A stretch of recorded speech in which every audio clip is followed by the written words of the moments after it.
মই মৃগাংক চান্দিল বৰ্তমান কানৈ মহাবিদ্যালয়ৰ ছাত্ৰ একতা সভা মহাবিদ্যালয়ৰ এই 2023-24 বৰ্ষৰ যি মাঘ বিহু আমাৰ কানৈ মহাবিদ্যালয়ৰ ছাত্ৰ একতা সভাই পাতিছে আৰু সুন্দৰভাৱে অনুষ্ঠানটি সম্পন্ন হৈছে। আমাৰ আমন্ত্ৰিত অতিথি আহিছে, লগতে আমাৰ ছাত্ৰ ছাত্ৰীসকলো আছে।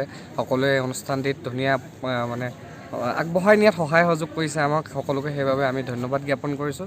আৰু এই ভোগালীয়ে যাতে সকলোৰে জীৱনলৈ ভোগৰ বতৰা কঢ়িয়াই আনে, সেই ভোগালী বিহুটি ধৰি ৰখাৰ মানসেৰে এটি সন্ধিয়া সকলোৱে একেলগে পাৰ কৰাৰ উদ্দেশ্য আজি আমি একলগ হৈছোঁ। আহক আমি সকলোৱে মিলি আজি এই নিশাটি একেলগে আনন্দ ফূৰ্তিৰ মাজেৰে জীপাল কৰি তোলোঁ।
সকলোৱে সহযোগ কৰক।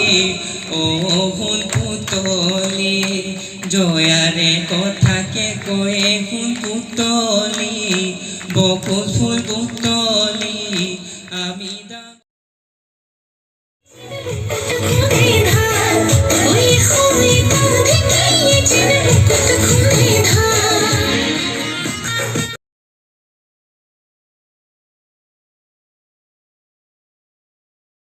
নিমন্ত্ৰণ জনালে আৰু মই যেতিয়া শুনিলোঁ যে ষ্টুডেণ্ট ইউনিয়নে এনেকৈ অৰ্গেনাইজ কৰিছে, মোৰ বিৰাট ভাল লাগিলে। আৰু ষ্টুডেণ্ট ইউনিয়নৰ লগত এনেও মোৰ এটা খুব আপোন হেৰি আছে, কাৰণ কিউকি মই নিজেও ষ্টুডেণ্ট ইউনিয়নত আছিলোঁ কলেজত থাকোঁতে, ইউনিভাৰ্চিটিত থাকোঁতে। তো মই ষ্টুডেণ্ট ইউনিয়নক শুভেচ্ছা দিছোঁ যে ইমান ভালকৈ এৰেঞ্জ কৰাৰ কাৰণে, আৰু ভৱিষ্যতেও যাতে তেওঁলোকে এনেকৈ পদক্ষেপ লৈ যায় অসমীয়া সংস্কৃতিটো।